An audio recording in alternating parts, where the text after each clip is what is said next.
U srcu guste šume, pod krošnjama visokih stabala, živjeli su miš i vjeverica. Svaki je bio poseban na svoj način, miš je bio sitan i brz, a vjeverica snažna, ali spora. Dani su postajali kraći, a zrak sve hladniji, znak da se zima približava. Miš je bio zabrinut jer je znao da mora skupiti puno hrane da preživi hladne mjesece. Vjeverica je također osjećala pritisak, njezina zaliha nije bila ni blizu dovoljno velika. Iako su bili prijatelji, svaki je mislio da će sam bolje obaviti posao.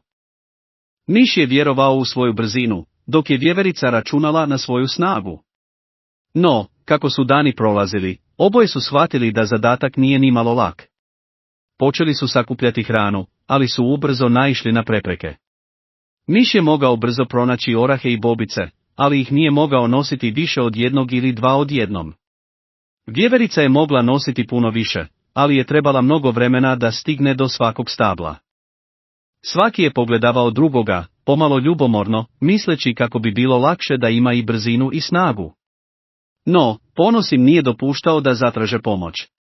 Tako su nastavili, svatko svojim tempom, a zalihe su rasle vrlo sporo.